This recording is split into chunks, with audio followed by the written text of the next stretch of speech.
মাইনা হয় আমার সাথেই বলল, নিদার কালেও চুমু খাইয়া। মাত্র ৩৩ বছরের জীবনে যে তরুণ লাখো মানুষের কণ্ঠস্বর হয়ে আওয়াজ তুলেছিল, দ্রোহের কথা বলেছিল কণ্ঠ উঁচু করে, সে তরুণ ওসমান হাদি। আর এই আওয়াজ তোলাই বোধহয় তার অকাল প্রয়াণের কারণ হল। যে হাদির মৃত্যুর আগে পর্যন্ত ছিলেন মানুষের কাছাকাছি, তার নিথর দেহটিও আর দেখা হবে না হাজারো শোকাহত সমর্থকের।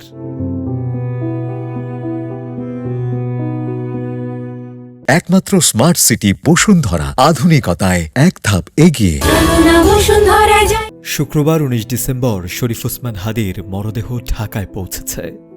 সন্ধ্যা ৫:৩০টার দিকে তার মরদেহ বহনকারী বাংলাদেশ এয়ারলাইন্সের ফ্লাইট BG385 হজরত শাহজালাল আন্তর্জাতিক বিমানবন্দরে অবতরণ করে। পরিবারের দাবির ভিত্তিতে শহীদ ওসমান হাদিকে কবি নজরুলের পাশে দাফন করার সিদ্ধান্ত নেওয়া হয়েছে। ইনকিলাব মঞ্চ জানিয়েছে, পরিবারের ইচ্ছেতেই এ সিদ্ধান্ত চূড়ান্ত করা হয়েছে। এছাড়া ওসমান হাদির মরদেহ ঢাকা বিশ্ববিদ্যালয়ে কেন্দ্রীয় মসজিদে নেওয়া হবে, তবে সেখানে মরদেহ দেখার কোনো সুযোগ থাকবে না। শুক্রবার সন্ধ্যায় এক ফেসবুক পোস্টে ইনকিলাব মঞ্চ জানায়, শহীদ ওসমান হাদিকে বহনকারী গাড়ি বিমানবন্দর থেকে সরাসরি হিমাগারের উদ্দেশ্যে যাত্রা শুরু করেছে।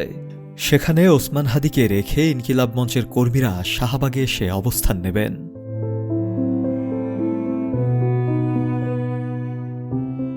ওই ফেসবুক পোস্টে আরও জানানো হয়, পরিবারের দাবির ভিত্তিতে শহীদ ওসমান হাদিকে কবি নজরুলের পাশে সমাহিত করার এবং মানিক মিয়া অ্যাভিনিউতে বাদ জহুর জানাজার সিদ্ধান্ত নেওয়া হয়েছে। তার প্রেক্ষিতে আজকের পরবর্তীতে আগামীকাল মিছিল সহ হাদিকে সেন্ট্রাল মসজিদে আনা হবে। মরদেহ দেখার কোনো সুযোগও থাকবে না। ছাত্র জনতা আজ ও আগামীকাল শৃঙ্খলার সঙ্গে আন্দোলন জারি রাখবেন, যেন কোনো গোষ্ঠী অনুপ্রবেশ ঘটিয়ে আন্দোলন স্থিমিত করতে না পারে, একই সঙ্গে সহিংসতা করার কোনো সুযোগও না পায়। সে ব্যাপারেও সবাইকে সতর্ক থাকার আহ্বান জানিয়েছে ইনকিলাব মঞ্চ।